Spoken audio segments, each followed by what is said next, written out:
오늘 사무엘상 15장 24절에서 33절까지 말씀으로 체면이 밥 먹여주나? 라는 제목으로 하나님 말씀 나누겠습니다.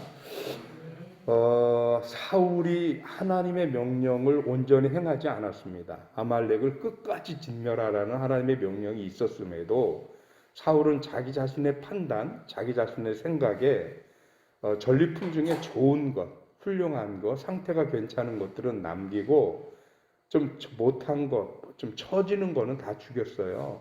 그러니까 그것이 하나님 앞에는 범죄였습니다. 어제도 말씀 나눴습니다만 하나님의 심판을 심판이 아닌 노략이 되게 만든 행위가 돼버린 거거든요. 심판은 말 그대로 심판이어야지 뭘 빼앗기 위한 전쟁이 아니었잖아요. 아말렉을 준엄하게 심판하기 위한 전쟁이었는데 사울의 이런 행위가 하나님의 그런 심판을 퇴색되게 만들었다라는 거죠. 그것 때문에 사무엘이 사울에게 하나님의 말씀을 전합니다. 그 전하는 내용이 뭐냐? 하나님이 사울을 버렸다라는 얘기입니다. 그런데 그 이야기가 있어지고 나서 오늘 24절이 시작되는데 24절에서 사울이 사무엘에게 자기가 죄를 졌다라고 얘기를 하면서 회개를 하는 모습을 보입니다. 그런데 얼핏 보면 사울이 죄를 깨닫고 회개하는 것 같아 보이는데 좀 이 회개가 좀 이상합니다. 그 이후에 벌어지는 것, 또 이 회개 속에 담겨져 있는 사울의 의도가 조금씩 비춰지는 걸 보면 좀 이상해요. 그 중에 첫 번째가 뭐냐? 회개 속에 들어있는 핑계입니다. 오늘 24절 시작할 때 뭐라고 시작하냐면 사울이 사무엘에게 이르되 내가 범죄하였나이다. 내가 여호와의 명령과 당신의 말씀을 어긴 것은, 즉 하나님의 말씀을 어긴 이유는 내가 백성들을 두려워하여 그들의 말을 청종하였음이니이다. 이렇게 얘기합니다. 백성들을 핑계댔어요. 백성들이 두려워서 그랬다 그랬어요. 근데 이 말이 고집 비껴지지 않습니다. 왜 그러냐면 사울이 백성을 무서워해요. 이건 두려워했다라기보다는 의식했다는 표현이 더 맞습니다. 자기 자신이 왕으로서 이스라엘 백성들을 위해 그 권위를 내세워야 하는데 백성들 앞에서 자신의 권위를 내세워서 비록 하나님의 명령이 있었음에도 불구하고 상태 좋은 것, 훌륭한 것, 괜찮은 것은 남겨둬라. 그래서 마치 왕의 아량으로 백성들에게 전리품을 베푸는 것 같은 그런 자기 자신의 과시욕으로 백성들을 의식한 거지, 백성들이 왕을 푸시해서 압력을 줘서 그게 겁나서 죄를 지은 건 아니었거든요. 그런데도 백성들이 두려워서 라는 표현을 썼다는 것은 핑계라는 얘기죠. 두 번째는 뭐냐면 재촉입니다. 하나님 앞에 아주 준엄한 심판으로 하나님이 당신을 버렸습니다 라고 하는 사무엘에게 알았으니까 내가 회개할 테니까 그러지 말고 나랑 빨리 돌아가서 하나님 앞에 회개하고 그리고 하나님 앞에 영광의 예배를 드리게 해주십시오 하면서 지금의 이 어색한 상황을 모면하고 싶어 하는 거지 정말로 마음에서 우러나는 회개라고 보기가 어렵다는 겁니다. 요즘 우리 젊은 친구들이 하는 말대로 영혼이 없는 회개예요. 그래서 지금 백성들 앞에서 지난번에도 한번 사무엘한테 한번 혼났는데 거기다 대고 또 혼나니까 왕의 체면이 말이 아니거든요. 그러니까 지금의 이 어색한 상황을 모면하기 위해서 알았어요. 제가 잘못했으니까 우리 빨리 돌아가서 하나님 앞에 회개를 하든지 뭘 하든지 영광을 돌리든지 합시다. 지금 그러는 거거든요. 그러니까 사무엘이 화가 나서 왕하고 같이 가지 않겠습니다 하고 먼저 돌아섭니다. 그랬더니 이 사울의 세 번째 잘못된 회개의 모습이 나오는데 그게 뭐냐? 무례함입니다. 무례. 그런 사울이 그렇게 돌아서는 사무엘을 붙잡아요. 그래서 사무엘을 붙잡으면서 사무엘의 겉옷이 찢어집니다. 하나님의 사람인 사무엘을 임금이 아무리 임금일지언정 자기는 사람인데 하나님의 명령을 수행하는 사무엘의 방향을 사람의 의도로 뒤바꾸려고 했다라고 하는 거예요. 이건 지금 사울에 대한 무례가 아니고 하나님의 처사를 인간의 힘으로 거스르려고 하는 영적인 무례함이라는 거예요. 이건 불경입니다. 이 무례함이 포함됐어요. 이 회개가 온전한 회개일까요? 회개라고 보기 좀 어렵습니다. 마지막으로 결정적인 것, 이게 문제인데 체면입니다. 체면. 사무엘의 옷이 찢겨지니까 다시 한번 단호하게 얘기합니다.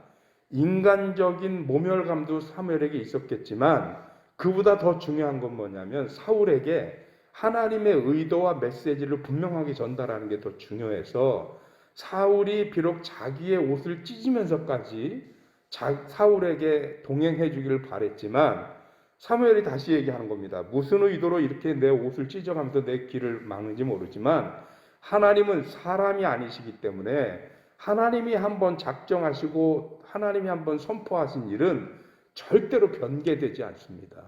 뒤바뀌지 않습니다. 그렇기 때문에 왕에게 내린 이 하나님의 예언과 말씀은 반드시 이루어질 것이고, 그리고 왕의 나라를 더 이상 왕의 가문이 아니라 왕의 이웃, 오늘 성경은 왕의 이웃이라는 표현을 쓰는데 원어상으로 보면 동료 또는 친구라고 볼 수 있는데 나중에 그 왕의 동료와 친구가 다윗이라는 거 우리 너무 잘 알죠? 내용을 알기 때문에 어쨌든 왕의 이웃에게 이 나라를 내줄 것입니다 하면서 한 번 더 확인합니다. 아무리 내 옷을 찢고 아무리 왕이 나를 가로막고 아무리 왕이 이제 와서 이걸 모면해 보려고 회개하는 척 해봐야 소용이 없습니다. 이쯤 되면 굉장히 심각한 거거든요.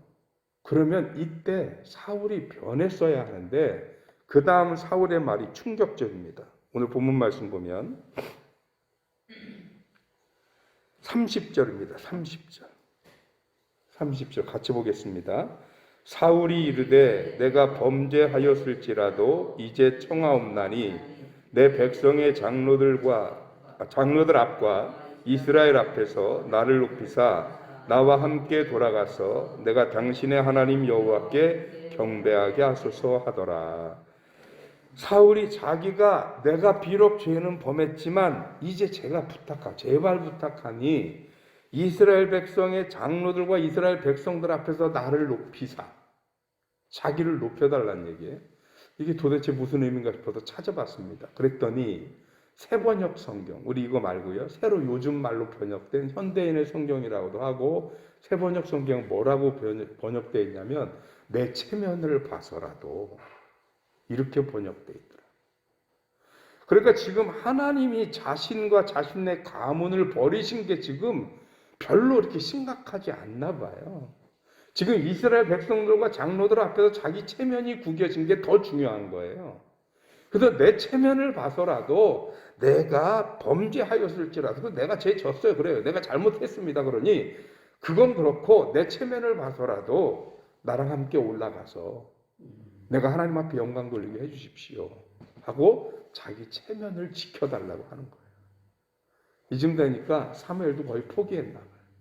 할 수 없이 돌이켜서 사울이랑 같이 가서 하나님 앞에 영광 돌리게 합니다.